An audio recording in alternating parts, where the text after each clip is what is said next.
Boa noite, pessoal. Como vocês estão?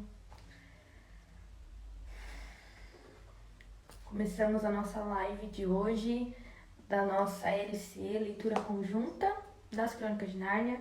Hoje a gente vamos falar sobre a viagem do peregrino da Alvorada.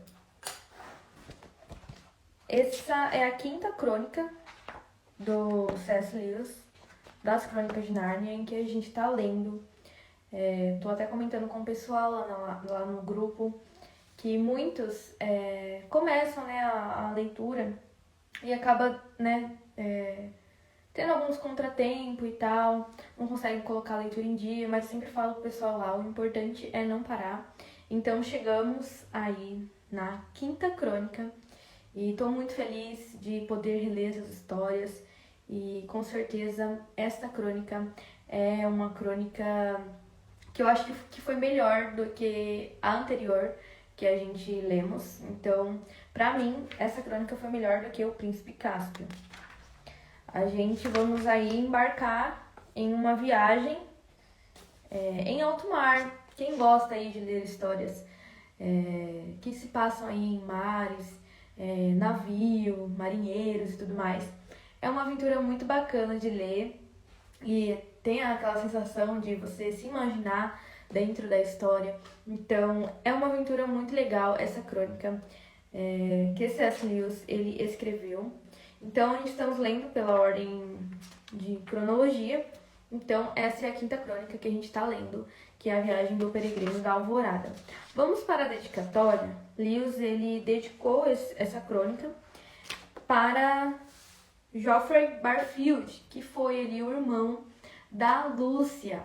A Lúcia, ela foi ali afilhada do C.S. Lewis e Geoffrey, ele foi irmão da Lúcia, né? Foi irmão adotivo, mas ali ele foi irmão da Lúcia. E C.S. Lewis então dedicou a viagem do peregrino da Alvorada para ele. Então a gente vê que Lewis dedicou para a Lúcia a primeira crônica que ele escreveu, que foi O Leão Feiticeiro Guarda-Roupa, e então ele dedica agora para o irmão da Lúcia essa crônica, que talvez possa ter alguma coisa com ele, porque a gente vê que Lewis ele se inspirou na própria Lúcia, da sua afilhada, para escrever a história da Lucy, do Leão Feiticeiro Guarda-Roupa. Então não sei se tem alguma ligação dessa dedicatória para um novo personagem que a gente vamos ver aqui na história, que é o Eustáquio. Então a gente começa a leitura já conhecendo esse novo personagem, no qual Lewis ele vai inserir na crônica.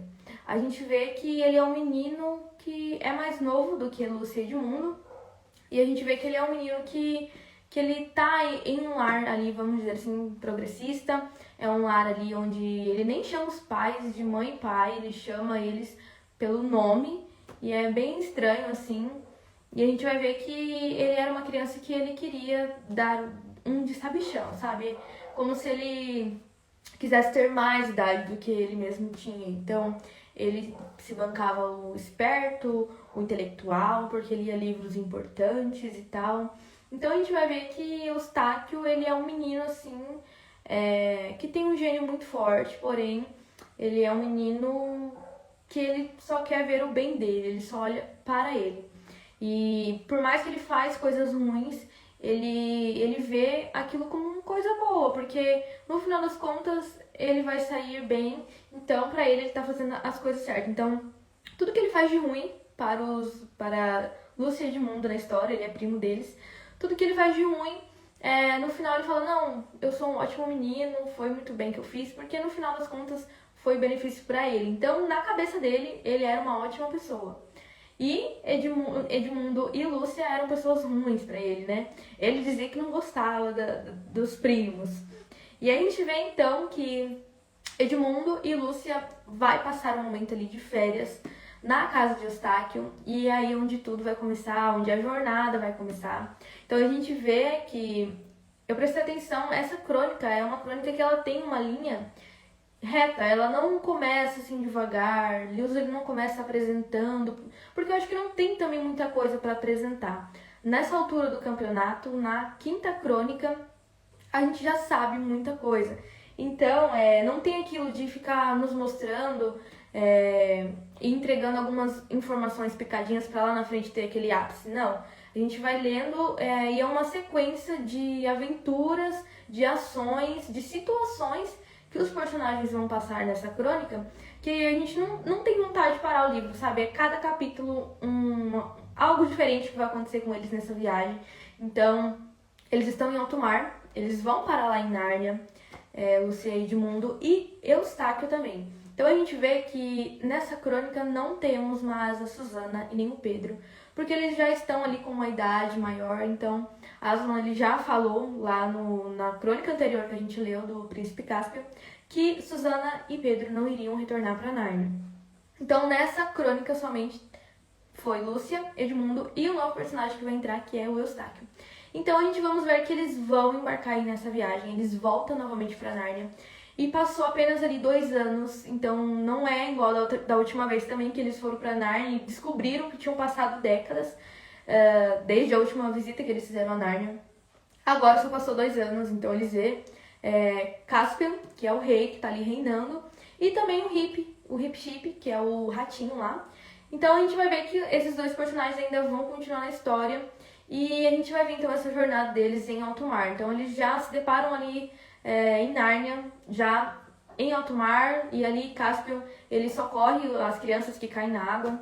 Então começa ali a aventura e a gente vai descobrir que o rei Caspian ele tem um propósito daquela viagem, daquela jornada que ele está fazendo, que ele quer encontrar ali os lords que no reinado do seu tio Miraz eles saíram ali, né, da Calormânia, e eles foram então para outros lugares. E ali então o rei Caspian, eu falo príncipe Caspian, gente, o rei Caspian, que não é rei, né?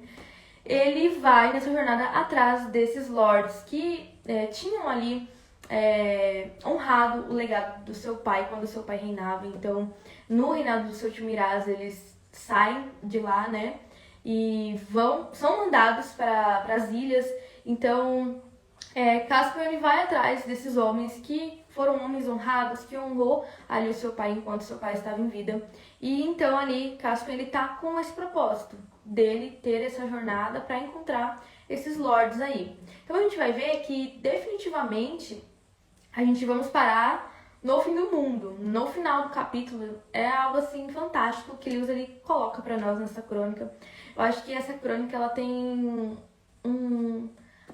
assim, ela é muito grande em questão de ensinamentos, reflexões, em questão do tema central dessa crônica, porque a gente vai ver que tem vários ensinamentos e das coisas que Lewis ele coloca aqui nessa crônica é sobre a tentação, que eu quero comentar mais pra frente com vocês. Então a gente vê que a história ela vai ser muito mais sobre Eustáquio do que Edmundo, Lúcia, do que Caspian e a sua jornada para encontrar os lords.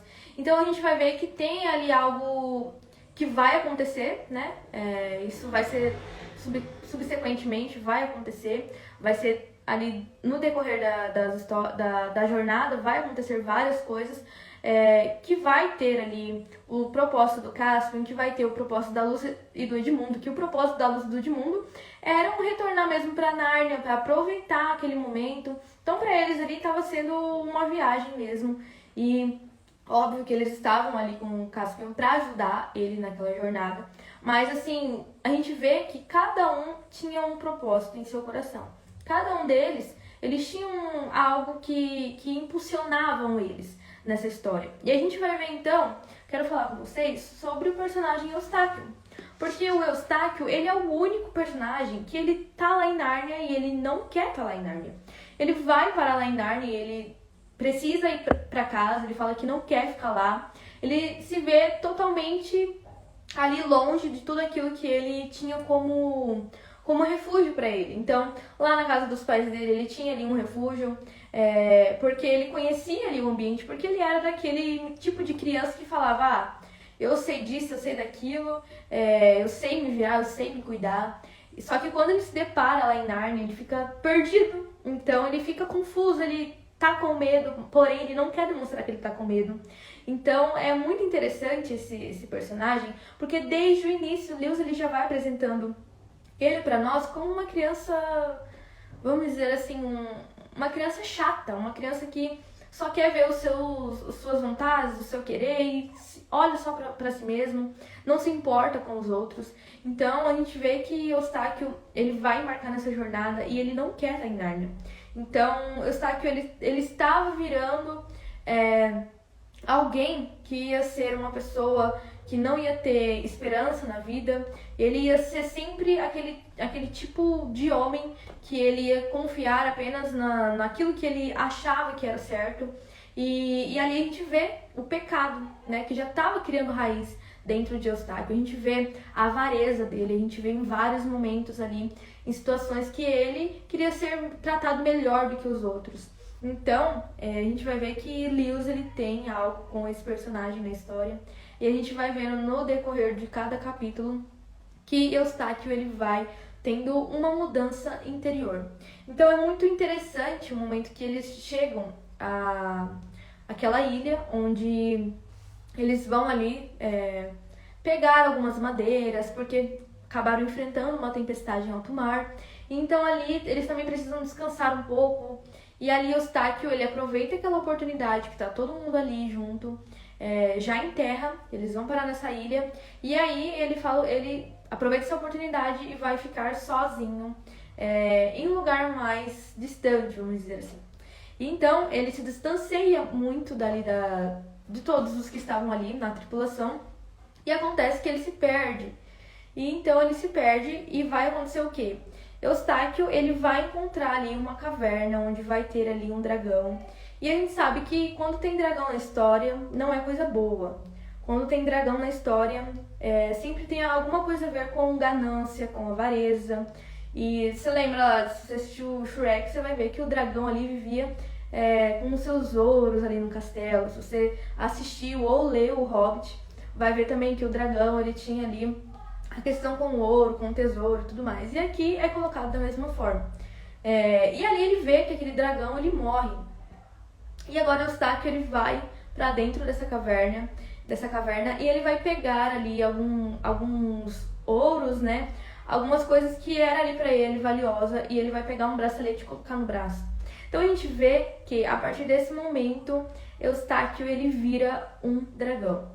E é interessante porque a partir do momento em que ele vira esse dragão, Lewis ele tá querendo dizer algo para nós aqui nessa história. Porque é interessante que o Lewis ele sempre vai humanizar muito os seus personagens. A gente vê que até mesmo Caspian e Lúcia, que são assim os personagens que têm ali melhores qualidades, eles vão lá na frente ter algumas fraquezas, eles vão passar por tentações nas outras ilhas. Então a gente vê que Lewis ele humaniza bem os seus personagens para que a gente possa olhar e também nos enxergar nesses personagens, para que a gente possa também refletir e trazer essas questões também para a nossa vida. Então Eustáquio ele vai virar esse dragão.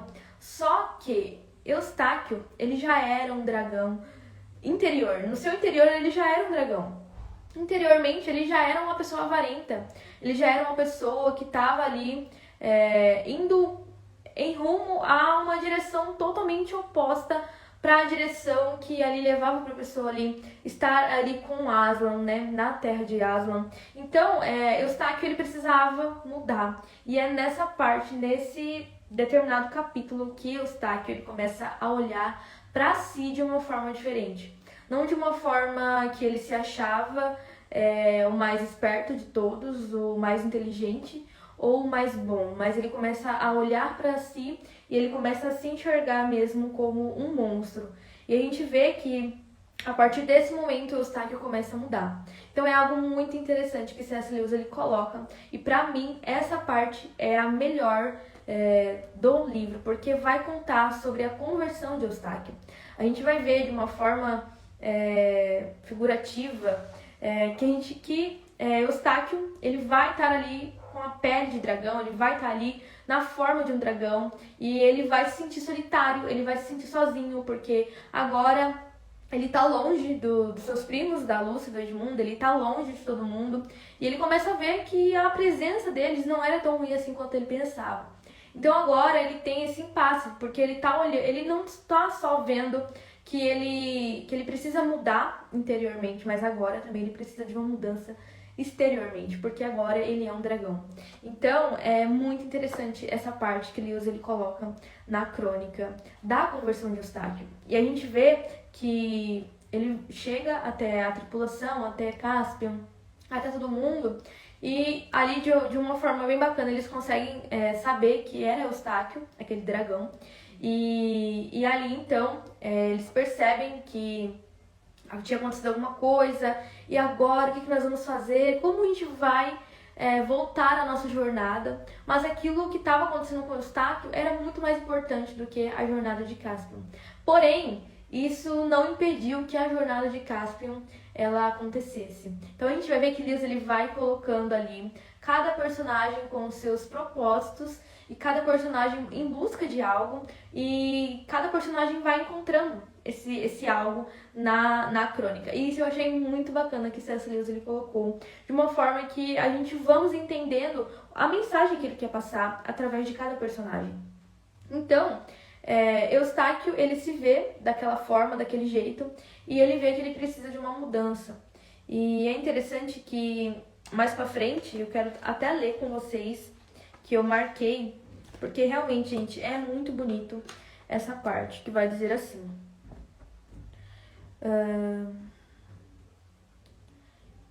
A minha página é a 451, da edição volume único. Que ele vai dizer que ele olha para uma água cristalina, um rio cristalino, e ele quer ali se molhar, ele quer ali se banhar. Só que ele tá ali com aquela aparência de dragão, com aquele corpo de dragão, e pra ele é complicado. E então ele vai se encontrar com Aslan, e Aslan vai dizer pra ele tirar ali a sua roupa. E ele entende que tirar a roupa dele era tirar a própria escama dele, a própria escama do dragão.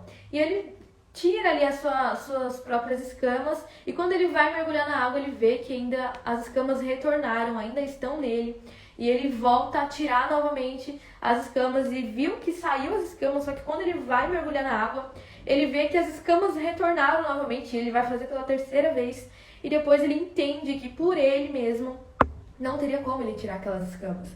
E aí vai dizer: então o leão disse, eu tiro sua pele. E aí, ele vai dizer, tinha muito medo daquelas garras, que eram as garras de Aslan, mas, ao mesmo tempo, estava louco para me ver livre daquilo. Por isso, me deitei de costas e deixei que ele tirasse a minha pele. A primeira unhada que me deu foi tão funda que julguei ter me atingido o coração. E quando começou a atirar minha pele, senti a pior dor da minha vida. A única coisa que me fazia aguentar era o prazer de sentir que me livrava da pele, que me tirava a pele. E é como quem tira um espinho de um lugar dolorido. Dói pra valer, mas é bom ver o espinho sair.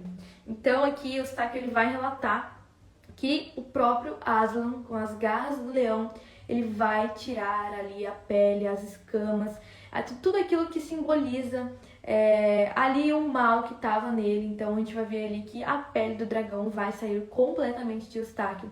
Então a gente vai ver o pecado, a avareza, a altivez do Eustáquio, vai ser tudo removido naquela hora, naquele encontro que ele tem com Aslan. E ele vai deixar Aslan tratar com ele da maneira que Aslan achar de melhor. Então ele vai confiar, ele vai dizer que ele tinha medo, porém ele deixou Aslan trabalhar ali e fazer a sua obra. Então, gente, que coisa maravilhosa quando a gente coloca isso em nossas vidas. Quando a gente deixa Deus ele trabalhar em nossas vidas. Então, é muito incrível essa parte da conversão de Eustáquio, porque a gente vai ver realmente que teve uma mudança, uma transformação de vida que Eustáquio ele teve. Então, a gente vai ver que ele se levanta renovado, transformado, com a sua pele novamente de menino, depois que ele mergulha nas águas cristalinas. E eu lembrei muito como um batismo isso, gente. Eu associei muito isso a um batismo. Então a gente vê esse simbolismo, essas referências que Lewis ele coloca nas Crônicas de Nárnia, trazendo ali para o cristianismo. Então a gente vai ver essa parte maravilhosa, essa parte linda, emocionante pra mim. É a melhor parte da crônica, é a melhor parte do livro, que vai então trazer ali a mudança na vida de Eustáquio. E a gente não vai ver aquela mudança assim, nossa, agora Eustáquio é o melhor de todos os personagens, Eustáquio agora é o melhor das crianças ali. Não, a gente vai ver que Eustáquio ele ainda tem alguns problemas que ele precisa enfrentar durante ali ainda a jornada, mas a gente vai ver que ele vai mudando de pouquinho em pouquinho. O momento em que ele estava como dragão até o momento da sua conversão, vamos dizer assim, que ele deixa Aslan tirar as escamas, a pele do dragão, a gente vai ver uma mudança que ele estava olhando para dentro dele, ele estava vendo que ele precisava mudar, porque eles faziam o mal. Então ele queria aquela mudança mesmo. Então a gente vai ver que o arrependimento de Eustáquio. A partir do momento que ele tem essa conversão, que ele tem esse encontro com Aslan, a gente vai ver algo mais genuíno, algo mais, não só apenas uma conversão de arrependimento, mas a gente vai vendo nas atitudes dele também. Então, a partir de agora, ele vai mudando as suas atitudes, lógico que não totalmente, como eu falei, mas quando a gente chega lá no final da crônica, gente, no final da história, Eustáquio já estava diferente, tão diferente, que no fim da crônica vai dizer assim, todos começou a dizer que Eustáquio estava melhorando muito e que não parecia o mesmo rapaz. Todos gostaram disso, menos a tia Alberta, que era a mãe dele. Ela achava que Eustáquio se tornara um garoto muito comum e enfadonho, talvez devido à influência dos primos. Então a gente vai ver que foi uma mudança notória. Não foi uma mudança apenas no interior de Eustáquio, mas sim também refletiu em suas atitudes. Então, realmente, Eustáquio ele tinha um processo a enfrentar nessa viagem, nessa aventura que ele vai passar com os primos, a Lúcia e o Edmundo.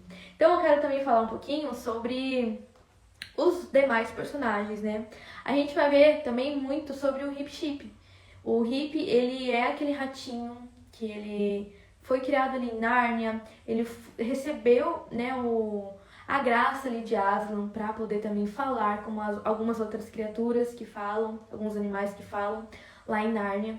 Então ele é um ratinho muito valente, a gente conheceu um pouquinho dele lá na crônica anterior do Príncipe Caspian, e agora a gente vai ver ali que ele continua aquele ratinho muito valente, muito companheiro, que ali protege mesmo a honra dos seus reis, da sua rainha, que é a Lúcia. Então a gente vai ver sempre ele ali tendo a sua coragem, a flor da pele, tendo a sua coragem ali sendo demonstrada em todos os momentos em que ele aparece, ele rouba a cena. E pra mim, ele é um personagem muito querido. Eu acho que ele é o melhor personagem dos animais, eu falo assim, né? Que teve, assim, um destaque a mais, vamos dizer assim. Tivemos ali o Sr. Tumnus no Leão Feiticeiro Guarda-Roupa, que era ali esqueci o nome. Não era... Era um fauno. Então, a gente vê agora, então, um animal, que é o Hip Chip, tendo esse destaque, né? Porque até então, os únicos animais que tiveram foram os castores e Aslan, né? Que é o senhor, né? De tudo ali de Nárnia. Então, a gente vai ver que Hip Chip, ele tem essa voz aí nas Crônicas de Nárnia, porque C.S. Lewis, ele tinha algo para nos ensinar através dele.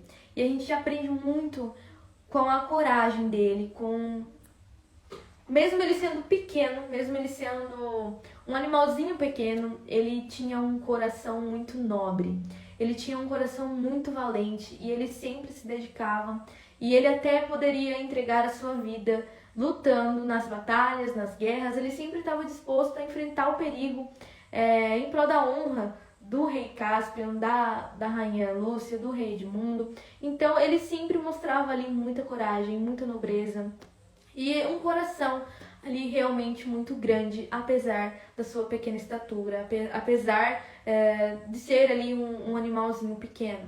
Então é interessante que ele fala de uma profecia, né, de uma cantiga lá, que ele iria para a terra de Aslan, né? Então a gente vê que ele passa a vida toda ali em Nárnia.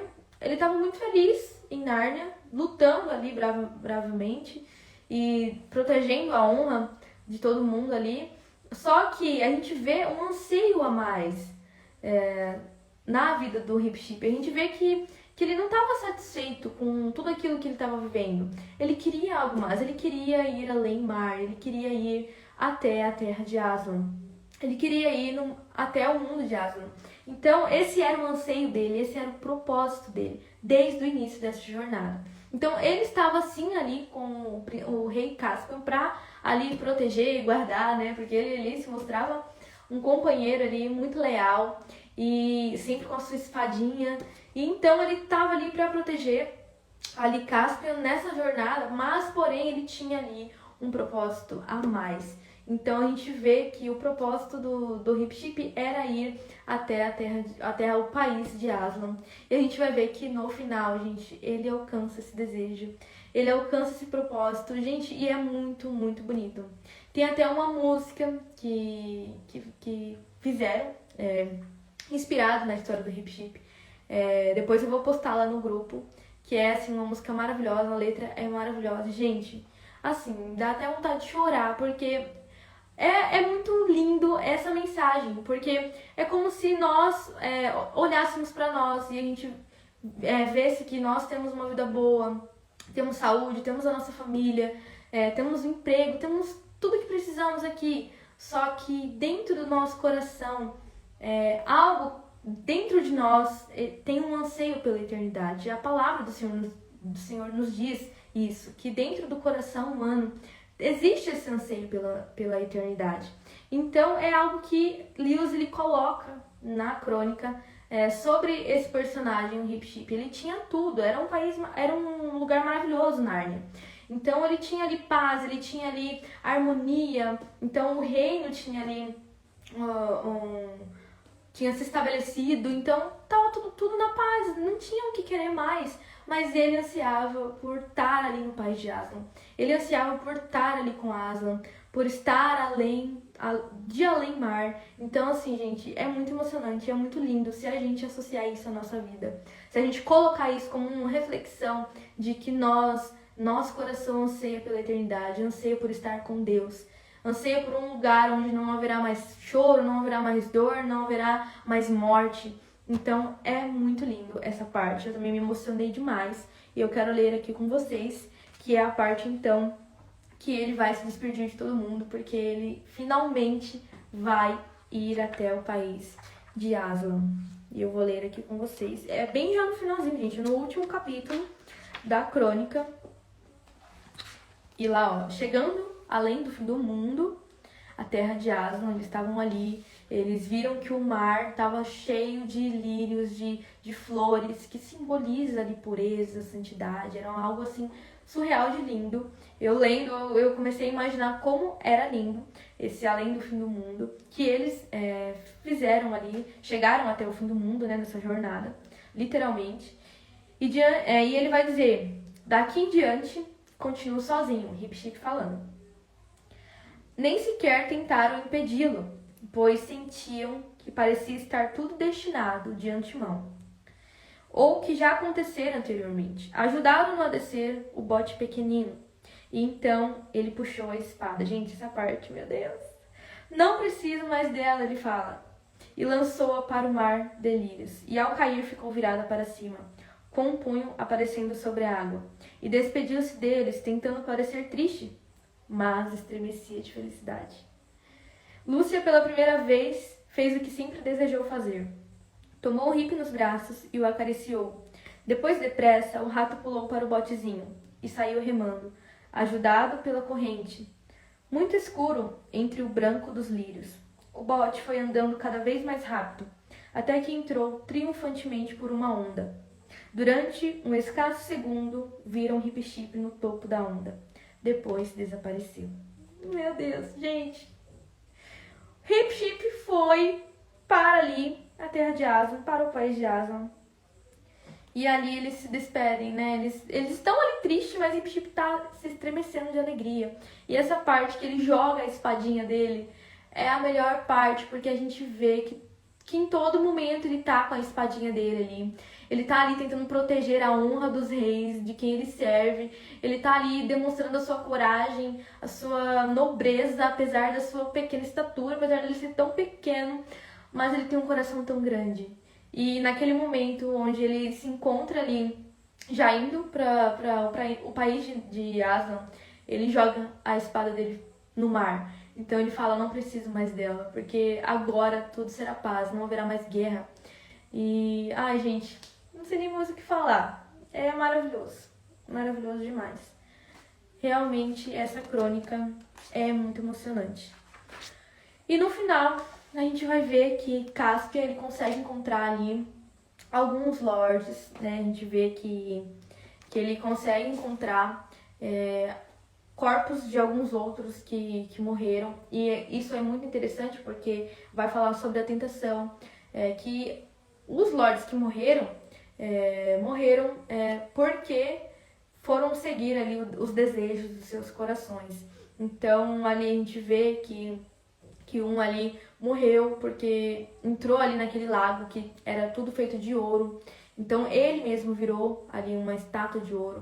Então a gente vê nessa parte muito interessante porque Caspian, que ele é um personagem que a gente vamos ver que ele é um personagem com qualidades boas.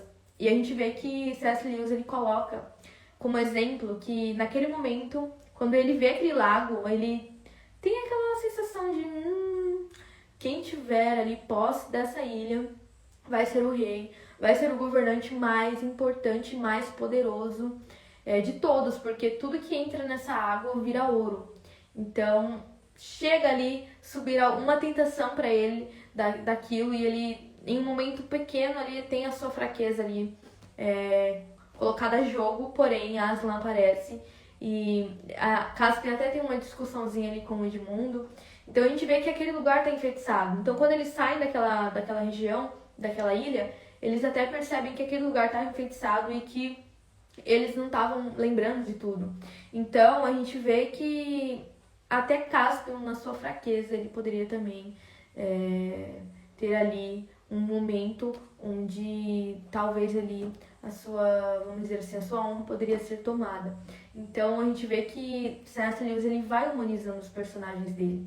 Ele vai trazendo algo real mesmo nos seus personagens. Lúcia lá na frente também, ela é tentada pela vaidade, onde ela pensa em ser mais bonita do que todas as donzelas do reino, que ela vai se deparar ali com aquele caderno de desejos, né? Aquele livro de desejos e feitiços. Então a gente vai ver que também Aslan aparece para Lúcia. Então a gente vai ver que se fosse por eles, talvez, né, olhando para a sua natureza humana, eles seriam ali talvez iriam errar, iriam ali talvez pecar. Porém, quando Aslan aparece, Aslan meio que ajuda eles, fortalece eles lembram que eles precisam ali continuar fazendo certo. Então é algo muito legal da gente ver que C.S. Lewis ele vai colocando uns momentinhos aqui, uns momentinhos ali de Aslan também na história. Porque também a gente vamos lendo e vamos querer, a gente quer que Aslan apareça também na história. Mas essa crônica é muito interessante porque até nos momentos onde Aslan não aparece, a gente vai tendo muitas reflexões, vamos tirando muitas reflexões, muitos ensinamentos muito importantes também através das atitudes dos personagens e das situações também que eles passam. Então a gente vai ver que todos eles têm ali algo para cumprir, eles chegam no final da crônica, eles cumprem exatamente tudo que eles tinham ali em seu coração, tudo que estava ali proposto, determinado para acontecer na vida de cada um dos personagens. Eu acho que a história ela se fecha muito bem. Talvez quem lesse essa crônica pensaria, nossa, essa é a última crônica de C.S. Lewis. Essa é a última crônica, porque ele deixou assim tão bem amarrado toda a construção que ele fez no final da crônica, que a gente pensa, nossa, que final lindo. E tinha, né, e tem mais crônicas ainda pela frente, mas esse final aqui foi um final muito top, um final muito show. E a gente vai ver que então tá chegando os momentos finais de Eustáquio, de Lúcia e de Edmundo ali em Nárnia. Então eles têm que voltar novamente pro mundo deles. E eles ali, né, tiveram o momento deles ali de desfrutar de Nárnia. porque o coração deles sempre estava em Nárnia. E ali a gente vai ver que Aslan ele aparece como cordeiro também no final. É muito bonito, a gente lembra muito de Cristo. E a gente vai ver que depois vai se transformando aquele cordeiro nas plumas, em algo dourado, eles vão ver que é Aslan. Então, ele vai dizer, né? Eles vão falar, nosso mundo é Nárnia, a gente tem que voltar aqui novamente. Só que agora, Lúcia Edmundo, para nossa tristeza, não retornará mais para Nárnia. Essa é a última crônica que eles aparecem. E ai meu Deus, que tristeza. Mas, né, eles têm que aprender agora a conhecer Aslan também no mundo deles. Que é o nosso mundo, vamos dizer assim, né? E aí, Aslan ele vai dizer: nada temam, pois eu sou o grande construtor da ponte. Venham, pois vou abrir agora uma porta no céu para enviá-los ao mundo de vocês. E eles falam: nosso mundo é Nárnia. Ela soluça a Lúcia: como poderemos viver sem vê-lo? E ali Aslan fala: você há de me encontrar, querida. Aí Edmundo vai perguntar: está também em nosso mundo? E ele vai dizer: estou, mas tenho outro nome. Tem de aprender a conhecer-me por este nome, pois foi por isso que os levei a Nárnia, para que, conhecendo-me um pouco, venham-me a conhecer melhor. Gente, o que dizer desse final? Eu fico sem palavras, porque C.S. Lewis, ele tem esse dom de nos deixar sem palavras, de trazer essas referências bíblicas e essa tipificação de Cristo em Aslan. E Aslan ele vai dizer para as crianças: vocês têm que aprender a conhecer-me no seu mundo. Então é incrível e fica muito explícito aqui que aqui já C.S. Lewis ele está apontando para Jesus, está apontando para Cristo, porque Aslan ele aparece como cordeiro e depois ele vai se transformando num leão. E ele vai dizer: vocês têm que agora aprender a me conhecer no mundo de vocês. Eu tenho outro nome. E tá muito claro, gente. Tá muito claro a referência de Jesus Cristo que C.S. Lewis ele coloca aqui. E é sensacional, sensacional. Eu amei demais essa crônica. Eu vou ter que reavaliar aí os meus top 5. Eu acho que eu vou colocar, com certeza. Eu acho não, gente. Eu vou colocar o Peregrino da Alvorada nesse top 5, porque já tava, né, na verdade, o Peregrino da Alvorada nas minhas melhores crônicas antigamente, quando eu li pela primeira vez, e continuou, então, nas minhas melhores crônicas. E aí eu vou editar aí, vou ver qual vai ficar em primeiro lugar, qual vai ficar em segundo.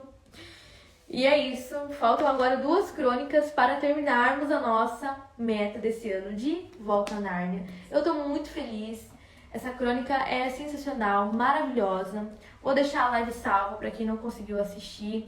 Vou mandar lá no grupo para quem não conseguiu assistir, está assistindo aqui. Você que tiver alguma pergunta, algum comentário, eu vou deixar a live salva. Coloque sua pergunta, seu comentário no vídeo que eu vou deixar aqui salvo para vocês. E vamos lá, simbora, porque tem mais crônicas aí pela frente. Tem mais 2 crônicas. E agora vai ser ali reta final para terminarmos essa obra maravilhosa do C.S. Lewis. Então, se você tá com vontade de ler com a gente, falta 2 crônicas, dá tempo de vocês aí ler essas 2 crônicas e depois ler as demais crônicas. Então, temos todos os nossos cronogramas salvos lá no grupo do Telegram. Então é isso, gente. Falei tudo que eu tinha que falar. Essa crônica foi sensacional, maravilhosa. A leitura foi importantíssima, com vários ensinamentos. E agora eu preciso assistir o filme. Preciso, porque eu tenho uma revelação pra dizer pra vocês. Eu não assisti o filme, gente. Vocês acreditam? Eu tava revendo alguns vídeos e eu falei, eu assisti só o começo do filme, da Viagem do Peregrino da Alvorada. Eu não terminei, gente. Vocês acreditam? Nem eu tava acreditando. Agora eu vou assistir. E é isso. Eu espero que vocês fiquem com Deus. Que vocês tenham gostado dessa live. Um grande beijo. Tchau pra vocês.